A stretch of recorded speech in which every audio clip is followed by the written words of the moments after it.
Hey everyone, so today or this week, instead of doing a webinar, I'm just going to go through a series of questions that have come through to the TA's email, and some of them have been sent to me as well. We just want to make sure that you're clear on finishing up the semester, what you need to know, what you need to do. So I'm just going to go through this slideshow. I started, it looks like I'm right in the middle of it actually. Let me go to the very beginning.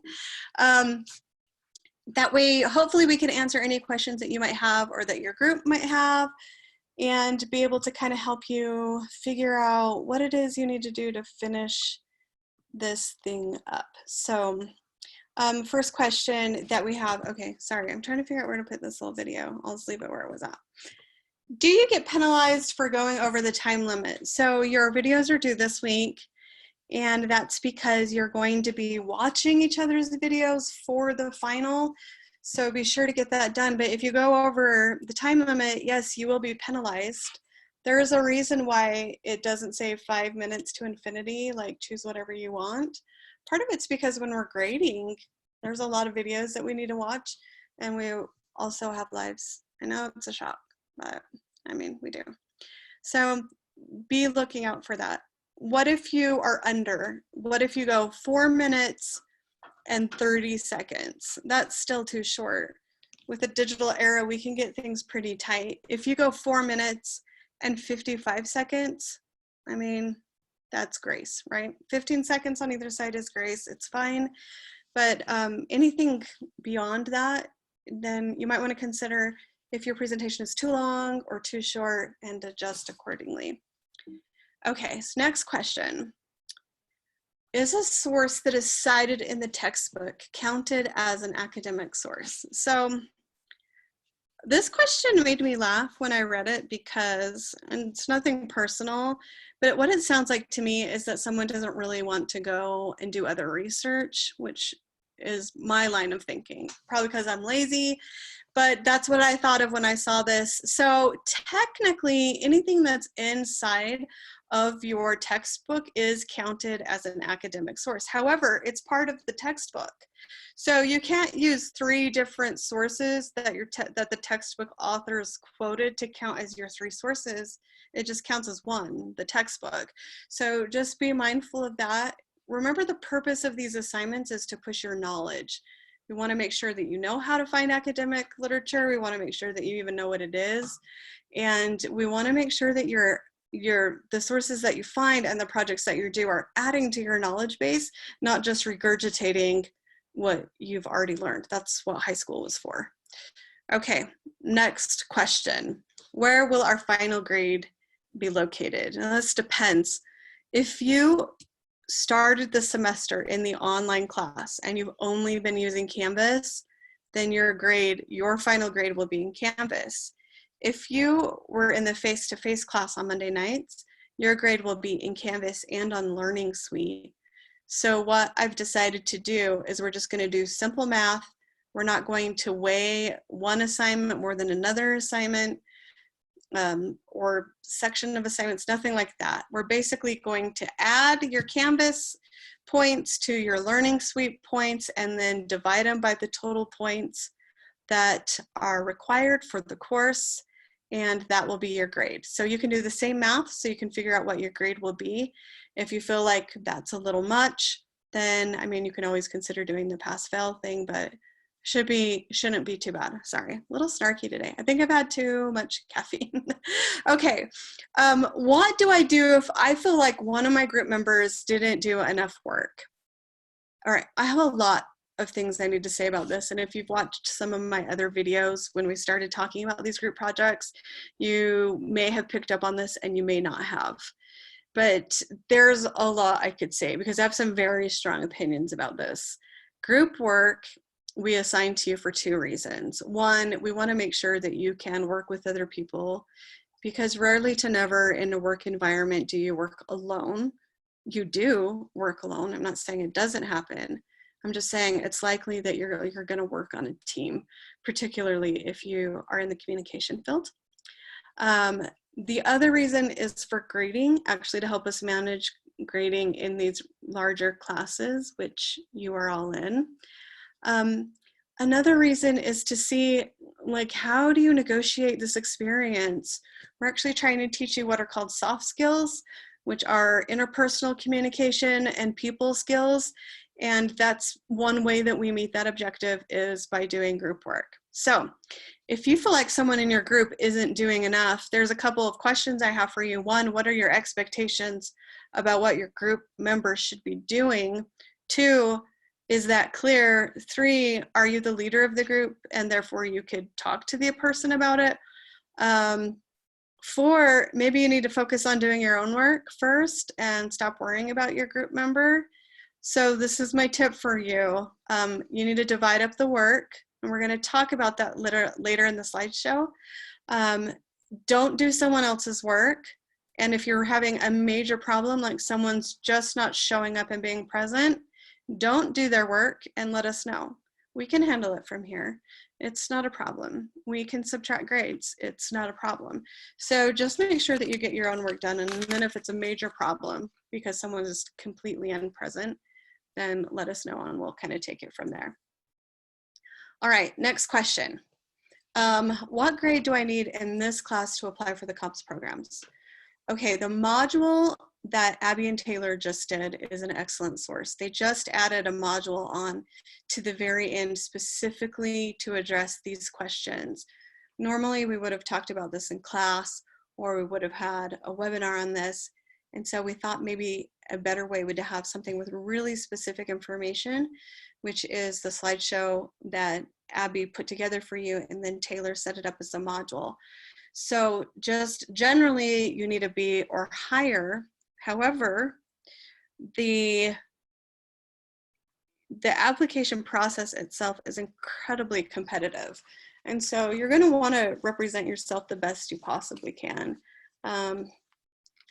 So if you want, I don't know, you'd probably want to try and improve your grade a little bit.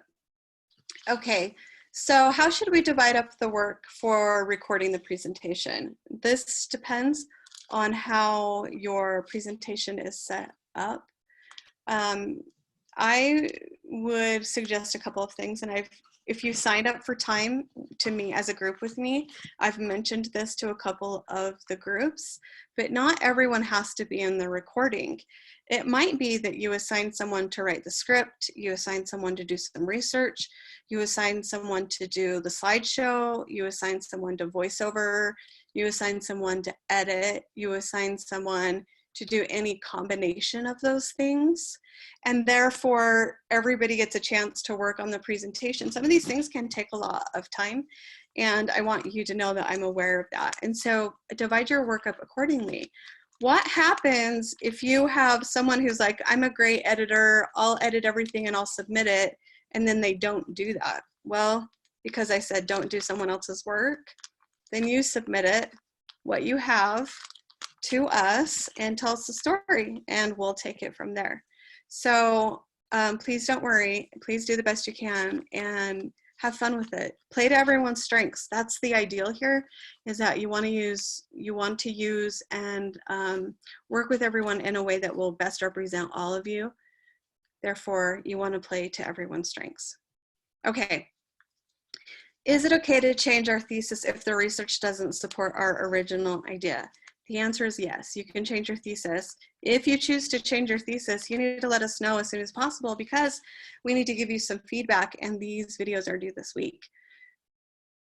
I would recommend that you email me and then I will give you direct feedback. So remember, it's bridgetsvirtualoffice@gmail.com, and then I can kind of help you with that. If you have any other concerns, the TA's kind of bent over backwards to try to get you responses as fast as possible so that you could start working on this project because it's due so soon. So again, if you have any questions, please work with me on that. So sign up for a time for a Zoom meeting or send me an email and I will respond, or you can message me in Canvas. That's the other option. All right. Should the presentation be more funny or professional? So I guess my question for you is it possible to do funny and professional?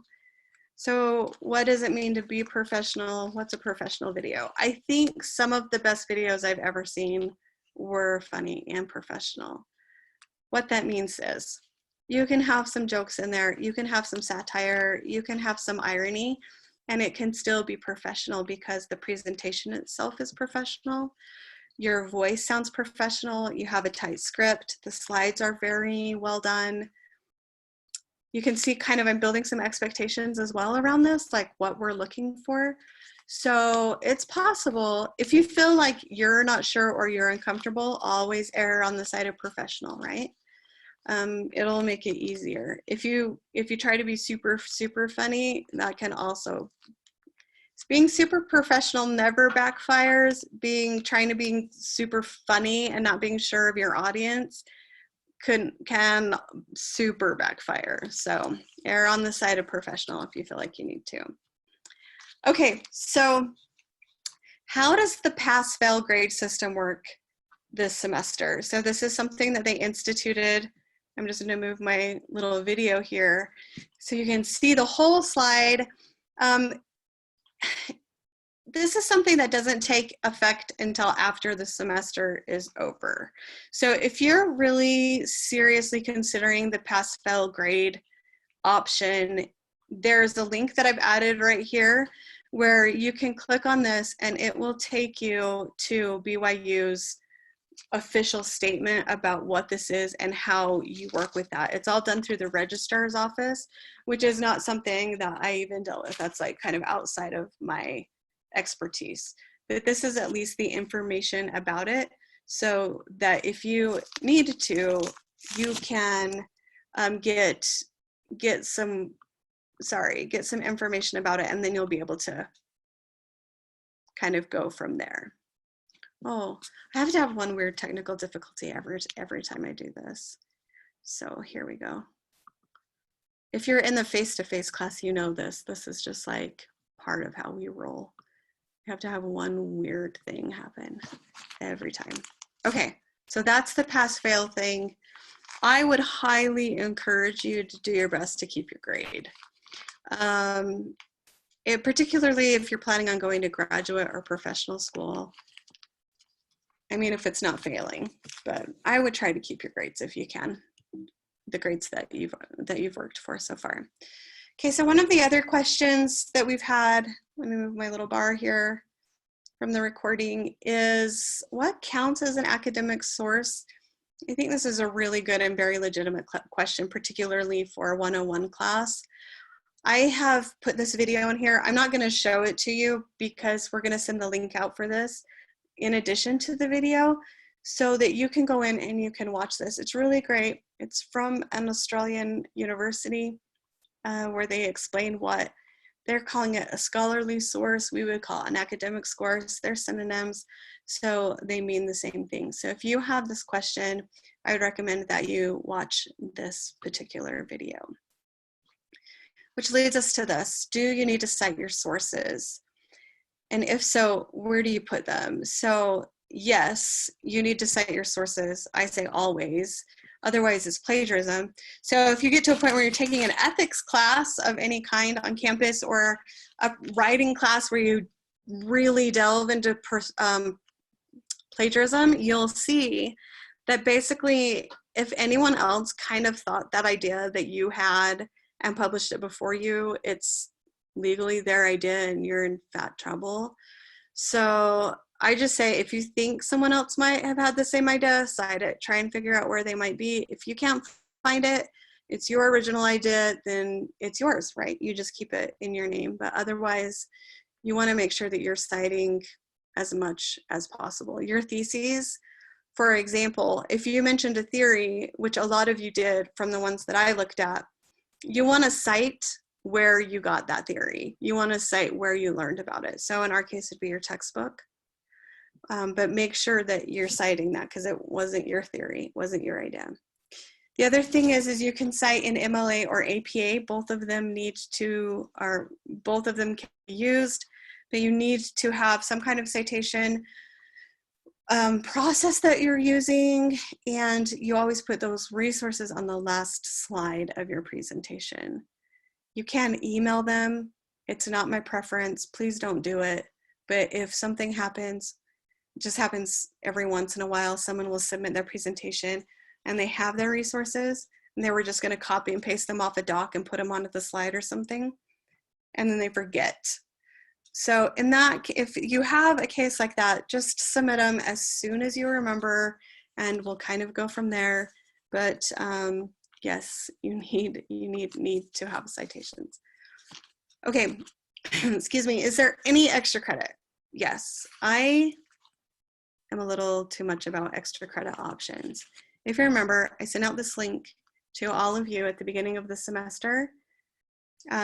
This is a place where you can find the extra credit options. I gave out other options, but they happened during the semester and they're not options anymore. But this is still an option. So you can watch a documentary or a movie for extra credit, and you can find other ones as well. This document itself is open. So if you find something that you feel like fits in this category, you can actually add it to this list. It will help other students. So we kind of can use this like a wiki document. But if it's a documentary or a movie that's related to media or media production. So here's some examples. The Great Hack, we've mentioned. Misrepresentation. Some of you were like, it's not on your list. I found it. It's a great documentary. I can't believe that I forgot about it. The International Cinema was actually, this was on campus. We're just going to delete that because that's not even an option anymore. Man, there's all this stuff viewed on YouTube. Basically, Frontline really likes to evaluate media sources and do investigative journalism on those things.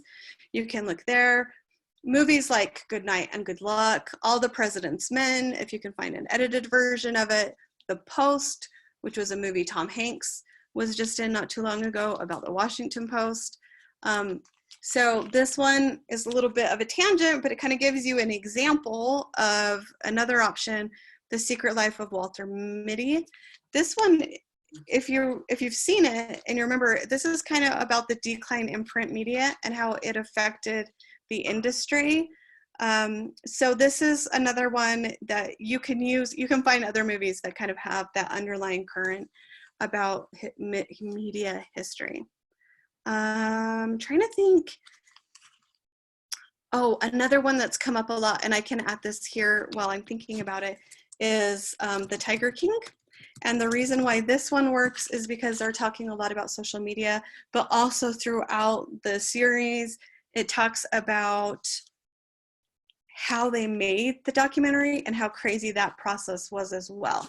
So it does have some content. I had to watch it on VidAngel or with a VidAngel filter because I wasn't really comfortable with some of the content and the language, but it's something that, I mean, as content-wise for our class, for the extra credit, it does work, okay?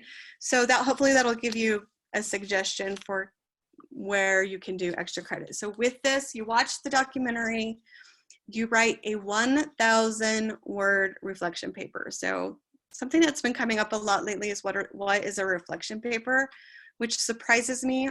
I don't know if you're not doing them in high school as much anymore. But basically it's a series of organized thoughts written in a casual format about something or several things that you've learned. So you're going to be basically writing me a personal essay or memoir of what you learned from whatever documentary or movie you watched that's related to the media. It needs to be related to our course content. Okay, last question. Can you still redo your media literacy paper?